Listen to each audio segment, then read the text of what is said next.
Dites donc, vous, est-ce que ça vous dirait de connaître deux grosses erreurs que font beaucoup trop de créateurs de contenu? Et en bonus, je vais vous donner enfin l'origine de ce sentiment que vous avez peut-être, que tous les orateurs d'aujourd'hui sont médiocres en comparaison des grands orateurs du passé.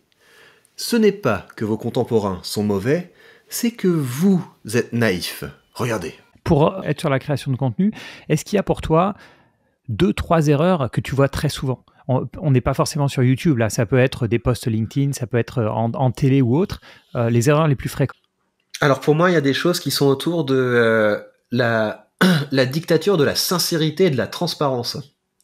Il y a plein de gens, ils ont vu Lena Situation qui cartonne parce que des fois elle a fait des vidéos où elle était pas maquillée en disant là je vais être franc avec vous, ça va pas, etc. Non mais c'est pas comme ça qu'on construit une carrière. On construit pas une carrière en parlant avec son cœur. Il y a rien de plus banal que quelqu'un qui parle avec son cœur. Donc faire très attention à ça, à ces injonctions à la spontanéité. Et ça date depuis très longtemps. Depuis très longtemps, on associe le travail sur le discours à une manipulation potentielle, à quelque chose qui, enfin voilà, si on prend trop soin de la manière dont on travaille son image et son discours, ça veut dire qu'on n'est pas sincère, etc.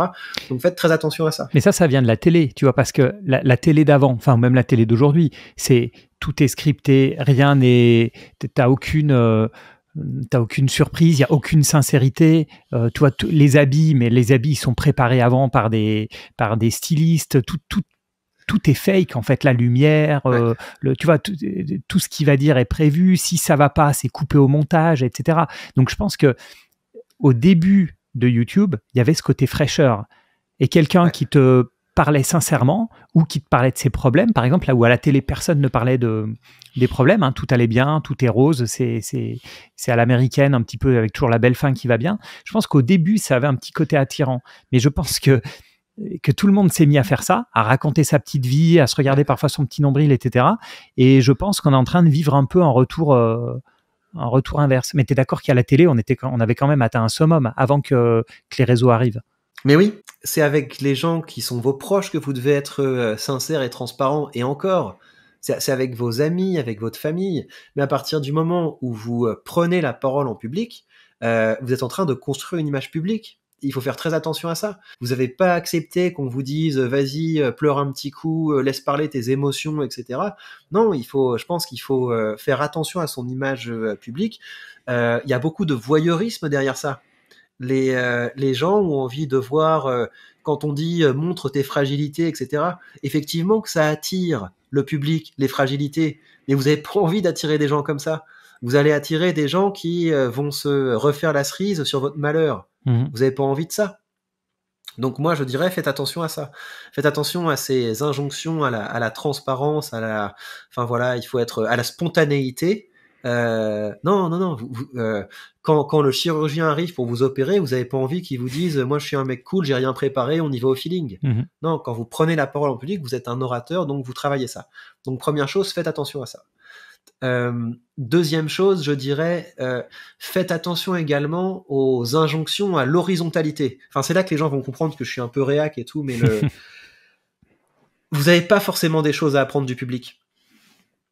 On dit tout le temps, il faut prendre en compte les critiques, etc.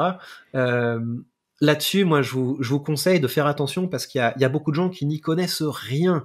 Donc, quand vous créez un contenu et que les gens vous disent tu devrais faire plutôt comme ça, tu devrais faire ça, tu devrais plutôt faire ça, voilà, faut dire merci, c'est gentil, mais faites très attention à votre intégrité créatrice. Si vous prenez tout le temps en compte les remarques que les gens vous font, vous ne créerez pas une œuvre personnelle. Et en plus, vous allez lasser votre public parce qu'il faut qu'il y ait toujours une tension avec le public. Si vous êtes tout le temps là où le public a envie d'aller, si vous devenez une créature façonnée par votre public, vous n'êtes plus intéressant.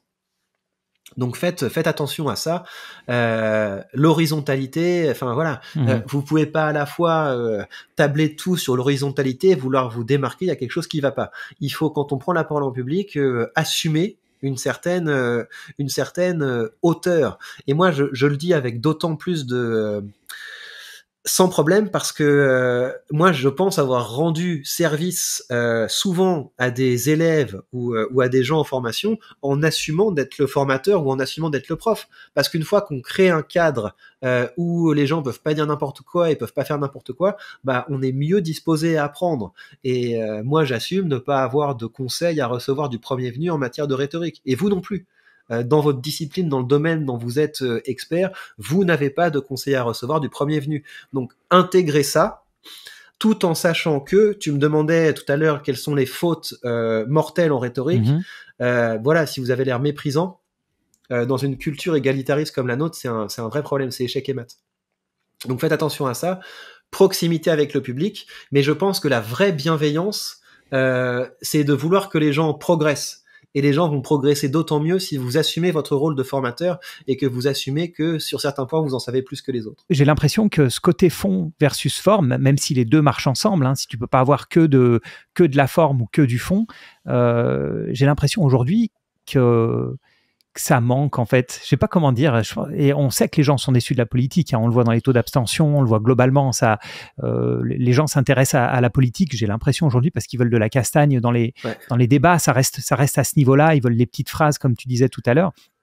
Et c'est vrai que ça manque en fait, ce côté où on est à la fois le fond et la forme qui soit qui nous fasse écouter un bon discours. Là, il faut faire très attention à un truc, c'est que un exemple contemporain d'un orateur qui est capable d'avoir cette bonne distance, cette bonne hauteur, etc., c'est Poutine.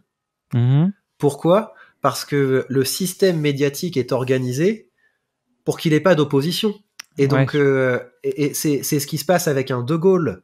De Gaulle, très bien, héros, voilà, il n'y a aucun problème, mais c'est un système médiatique qui est complètement cadenassé et où ces prises de parole sont seulement faites pour qu'ils soient mis en avant, pour qu'ils puissent briller avec des conférences de presse dont les réponses sont écrites à l'avance, etc. Et donc, aujourd'hui, c'est pas possible. C'est la personne qui essaie de se mettre, de prendre de la hauteur, de se hisser, je suis inattaquable, etc. Ça tient pas 2 secondes, parce qu'il y a immédiatement des contre-discours qui sont produits, des détournements, etc. Et donc, je sais pas s'il faut regretter ça. Parce que effectivement, on n'a plus cette espèce de chef d'État qui est notre grand paternel sauveur, etc. Mais est-ce qu'on a envie d'un système cadenassé qui permettrait de préserver cette illusion ? Parce que la vérité, c'est que non, il n'y a pas un homme qui est 100 fois supérieur à un autre homme. Il y a des situations qui font que certaines personnes prennent beaucoup plus de pouvoir que d'autres, mais il faut se méfier de ça. Mais l'avantage, c'est qu'il y a un vrai défi, c'est que effectivement aujourd'hui, c'est être capable, avec tous les contre-discours, avec toutes les oppositions, de construire une image qui est un petit peu cohérente, qui parfois est un petit peu galvanisante. C'est un très beau défi, parce que le contre-discours intervient immédiatement. Donc vraiment, je pense que il faut pas être trop dur avec nos hommes politiques. Ils prennent la parole dans un contexte où ce n'est pas possible d'être tellement au-dessus de la mêlée. Et donc, quand on les compare avec, ne serait-ce qu'avec Chirac, Chirac, c'était avant le Web 2.0. Bien sûr. Donc, c'était plus facile d'avoir l'air au-dessus de la mêlée.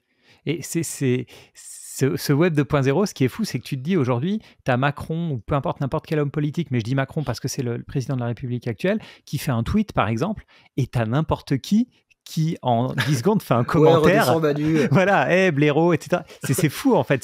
C'est vrai qu'on n'est plus du tout dans ce monde-là. Et comme tu dis, le seul qu'il est encore, ou un des seuls, ça reste Poutine. Cette vidéo que vous venez de voir n'est qu'un tout petit extrait d'un entretien qui a duré près d'1h40. Je vous invite, si vous voulez écouter la suite, à suivre le lien qui est sous cette vidéo et vous découvrirez mon tout nouveau podcast Chercheur de valeur. Prenez bien soin de vous et à très vite pour de prochains contenus.